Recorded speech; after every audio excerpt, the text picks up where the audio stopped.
This story is about how perseverance overcomes all odds. Nia sat at the small wooden desk in her room, the walls adorned with sketches of designs she had spent years dreaming about. The room, though humble, was her sanctuary, a place where her visions of vibrant fabrics and bold patterns could come to life. The small town she grew up in, nestled on the coast, was not the place for dreamers. It was a town where people worked hard, lived modestly, and held on tightly to tradition. For most, the idea of becoming a famous fashion designer was nothing but a distant fantasy. But not for Nia. She had always known that her passion for fashion was more than just a fleeting interest. It was the very essence of who she was. Since she was a little girl, Nia had been captivated by the way clothes could tell a story, how they could represent identity, culture, and innovation. She dreamed of designing pieces that would merge the beauty of African traditional fabrics and ornaments with the sleek, cutting-edge trends of European fashion.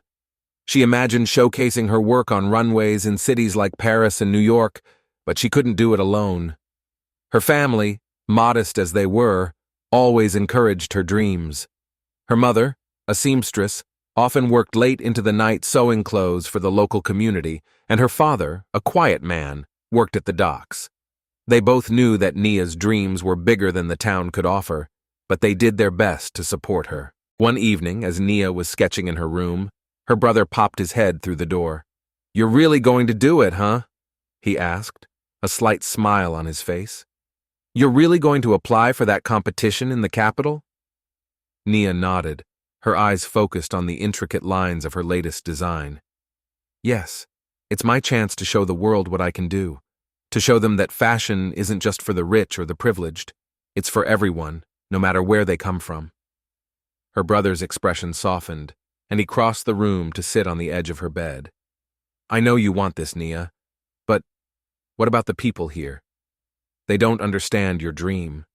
They think it's all unnecessary, like a waste of time. Do you really think they'll get it?" Nia paused, her pencil hovering over the paper. Her brother was right. The people in their town, her neighbors, her classmates, and even some of her own family, couldn't see the importance of fashion the way she did. For them, it was frivolous, something that didn't put food on the table. But Nia couldn't ignore the pull in her heart. She had to follow her dream, even if it meant leaving the safety of her town behind. The next day, as Nia was preparing to leave for the workshop, she ran into Market, her former classmate. He was standing by the bus stop, talking to a few friends, when he saw her approaching. "Well, look who's on her way to another one of her fashion things," Market said with a laugh, his tone laced with sarcasm. "What are you even doing, Nia? You don't even have money for fabric, let alone compete with the professionals. This is just a joke." Nia felt the sting of his words, but she didn't flinch. She had heard it all before. In a town like this, dreams like hers were considered foolish. But she refused to let that stop her. "I'm doing what I love, Market," she replied calmly. "And I'm going to show everyone that it's not a joke." He scoffed, shaking his head. "Well, good luck with that. You'll need more than just dreams to make it." Nia walked past him without responding. She didn't need his approval. All she needed was her own belief in herself and the support of the people who truly cared about her. Like Sarah, her best friend, who had always been there, even when no one else believed in her. As Nia continued down the road toward her workshop, her thoughts turned to the competition. The deadline was fast approaching, and she still didn't have the funds to buy the materials she needed. But there was something inside her that wouldn't let her quit. She had already started recycling old clothes, turning discarded garments into beautiful new pieces. She had learned to make do with what she had, and that was part of her strength. Nia looked up at the clear sky above, feeling a sense of determination fill her chest. This town might not believe in her dream, but that wouldn't stop her from believing in herself. 2. Nia's days became a blur of fabric, sketches, and recycled materials. Every spare moment, she was in her small workshop, the only place where she truly felt like herself. The workshop, tucked behind her family's home, was filled with remnants of old clothes, discarded garments she could transform into something beautiful. She spent hours poring over her sketches, carefully planning out each piece in her collection, which would fuse African traditional designs with modern European elements. But the doubts from the outside world didn't go away. If anything, they only grew stronger as she worked harder. Every time she ventured outside, she heard the whispers behind her back, the remarks that made her feel small, as though her dreams were just an absurdity. One afternoon, while cutting fabric, Nia overheard a conversation between a couple of local women standing outside her workshop. They were talking about the fashion competition in the capital, the very one Nia had set her heart on. She thinks she can make something of herself in fashion? With what? Old clothes and scraps? One woman sneered. She's dreaming too big for her boots. People from this town don't make it. It's just not how things work, another voice added. Nia felt the sting of their words, but she refused to let it show. She had spent too much time in this town where no one believed in her to let a few harsh words knock her off course. She had to prove them wrong. As the days passed, Nia found herself constantly battling against more than just the doubt of her community. There were practical struggles. Money was tight, and she often had to get creative with materials. Sometimes she would find discarded cloth at the market, or get old pieces from a local second-hand shop. Every time she looked at the fabric, she saw the potential for something beautiful. But it wasn't easy. There were moments when she felt like giving up, when the weight of the struggle threatened to crush her. One evening, as Nia sat hunched over her sewing machine, her hands shaking from exhaustion, Sarah came into the workshop.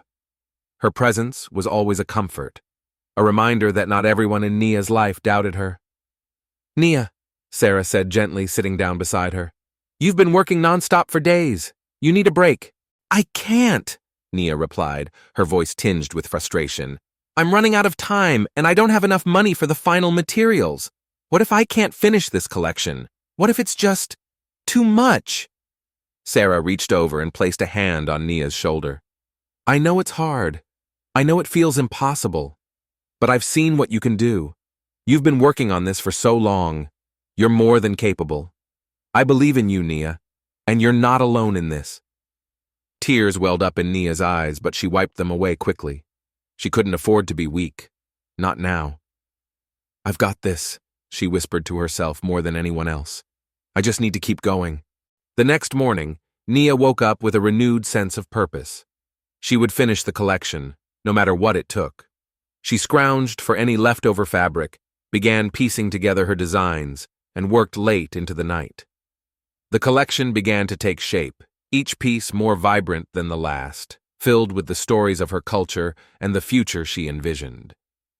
She had always known that fashion was a form of expression, but now, as the pieces came together, she saw it as something more. It was her voice. It was the voice of the people who came from places like hers, small towns where dreams felt like a luxury. It was proof that the impossible could become real if you had the will to make it happen. Nia didn't need anyone's approval to keep going. She didn't need their validation to know that she was on the right path. As the competition deadline loomed closer, she pressed on, fueled by her belief in herself and her dream. 3. The day Nia submitted her collection to the prestigious fashion competition felt like the culmination of every late night, every sacrifice, and every doubting glance she had received.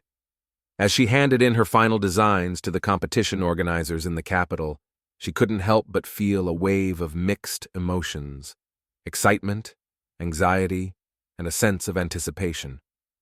She had done everything she could. Now it was up to the judges to decide whether her vision was worthy. But the challenges didn't end with submission. A few weeks later, Nia received a letter inviting her to present her collection at a live fashion show, a rare opportunity that would give her a chance to truly showcase her work. But with this opportunity came a new hurdle: the judges' criticism. On the day of the show, Nia could feel the weight of the room. The audience, filled with industry professionals and fashion experts, murmured in anticipation, their eyes on the models who would soon strut down the runway in Nia's designs. But Nia couldn't shake the nervousness in her chest. She had worked so hard, but what if they didn't understand her vision? What if they didn't see the value in combining African traditions with European modernity? As her models took their turns on the runway, Nia watched from backstage, trying to hold on to her composure. Her heart raced with every piece that passed by the judges' table. The silence in the room was deafening. She couldn't tell whether the audience was impressed or unimpressed. She had poured her soul into this collection, but was it enough? After the final model made her way down the runway, the judges began to deliberate. Nia stood off to the side, wringing her hands together, trying to steady her breath. Among the judges was Henry Blackwell, a well-known fashion expert with a reputation for his no-nonsense critiques. He had been one of the loudest voices of skepticism when Nia first submitted her collection. "It's too risky for a competition like this." Henry's voice cut through the tension as he addressed the panel. "Her collection looks too extraordinary. It's bold, yes, but I doubt the public will accept something so unconventional." Nia's stomach dropped. She had expected some criticism, but hearing it from someone so influential in the industry felt like a blow to the gut. Her heart sank as the room buzzed with murmurs, the doubt creeping in once again. But Nia didn't let herself falter. She had faced doubt before, and she wasn't about to let one critic ruin everything. When the judges finished their discussion, Nia stepped forward, her posture straight, her expression calm but determined. "Thank you for your feedback," Nia said, her voice clear and steady, though her hands trembled slightly. "I understand that my collection may seem unconventional, but that's what fashion is, isn't it? It's about pushing boundaries and breaking rules. I believe that this fusion of cultures has the power to reshape what fashion means, not just as a trend, but as an expression of identity and heritage." The room fell silent as Nia spoke, and for a moment she wondered if she had said the right thing. But then, she saw a shift in the room, a glimmer of respect in the judge's eyes, and in Henry's, a slight softening of the critical stance. "Perhaps you're right," Henry finally said, his voice quieter than before. "It's unconventional, but it's also something we haven't seen before. It has potential." Nia exhaled a breath she hadn't realized she was holding. The weight that had been pressing on her chest seemed to lift, just a little. She wasn't sure if the judges would choose her collection, but she knew one thing for sure. She had made them see her. She had made them acknowledge her vision, even if they didn't fully understand it yet. As the show wrapped up, Nia's mind raced with possibilities she had done it. She had taken a risk and shown the world her vision. But the real surprise came when the audience erupted into applause. It was loud, unexpected, and full of admiration. Her collection was different, and the risk she had taken had paid off. The fusion of traditional African patterns with sleek modern European cuts had struck a chord. The bold colors, the intricate beading, the juxtaposition of cultures, everything had come together in a way that no one had expected, but everyone appreciated. In the days that followed, Nia received messages from influential figures in the fashion world, asking for collaborations and interviews. Her collection wasn't just a showpiece, it was a conversation starter. It wasn't just about clothes, it was about bridging cultures, creating something new, something that resonated with people on a deeper level. Nia had taken her first steps to victory, not just in the competition, but in proving to herself that she could do what everyone else said was impossible. She had stood against the tide, pushed through the doubt, and shown the world that her voice mattered. 4 months passed since the competition, and Nia's life had transformed in ways she had never imagined. Her name was now spoken with admiration in fashion circles across the country. What had started as a humble dream in a small coastal town had grown into a reality, one that opened doors Nia had only dared to dream of. Her collection had not only won the competition, but had ignited a new conversation in the world of fashion about the power of combining cultural heritage with modern design. Nia had opened her own design studio, a vibrant space filled with fabric, sketches, and sewing machines, where she could continue to create without limitations. The studio was more than just a place of work. It was a symbol of her journey, a testament to everything she had fought for. Every day, her designs, full of vibrant African prints and sleek European lines, were seen on runways, in magazines, and on social media. She was collaborating with well-known fashion brands, some of which had reached out to her directly after the competition. Nia's style was bold, innovative, and deeply personal, and it resonated with people from all walks of life. One afternoon, as she sat in her studio, reviewing a new line of designs for an upcoming show, Nia received a message that took her by surprise. It was from Market, the same classmate who had once mocked her dream. He wanted to meet. Nia felt a mix of emotions as she read his message. She hadn't heard from Market in months, not since that day when he had laughed at her aspirations. But she also realized something. She wasn't the same person she had been when she first received his doubt. She had proved him and everyone else wrong. Later that week, Nia found herself sitting in a small cafe, a little nervous but curious to see what Market had to say. He arrived, a bit hesitant, looking nothing like the confident, somewhat dismissive person he had been in school. "Nia," he began, avoiding eye contact at first.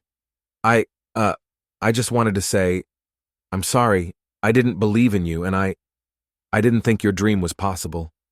But now I see what you've done. I see how far you've come, and honestly, I'm impressed." Nia studied him, her heart softening despite the hurt he had caused in the past. The past wasn't something she held against him anymore. What mattered now was how far she had come, and how much she had learned from those who doubted her. "Thank you," she said quietly. "But you weren't the only one who doubted me. It wasn't just you or the people back in town. It was me too. I had to learn to believe in myself first, and that's the hardest part, believing that you can turn your dreams into something real." Market nodded, finally meeting her gaze. "I get it now, I see that. I don't know if I ever could have done what you did. I didn't realize how much work it takes, to just keep going, even when the world doesn't believe in you." Nia smiled softly. "It's not about the world believing in you, Market. It's about believing in yourself even when no one else does." The two of them sat in silence for a moment, the weight of the past and present settling between them. Then, Market spoke again. "I know this might not mean much now," he said, "but I just want you to know that I respect you. I see you now, and I'm sorry I didn't back you up when you needed it." Nia looked at him with a sense of quiet understanding. "It's okay. You had your doubts, but now my dreams are part of this world, and they don't need your approval anymore." With that, the conversation shifted. Nia spoke about her work, her future plans, and the path that lay ahead. Market listened, his respect for her growing with each word. She had shown him what it truly meant to follow your dreams, to go against the odds and prove that no matter where you came from, anything was possible. As the meeting came to an end, Nia stood up and offered her hand. Market shook it firmly, a gesture of respect, and maybe even friendship. "Good luck with everything, Nia," he said. "You too, Market," she replied with a smile. Nia watched as he left, feeling a weight lift from her shoulders. It wasn't about proving him wrong anymore. It was about owning her success, embracing everything she had become. The world might have doubted her, but she had never stopped believing in herself.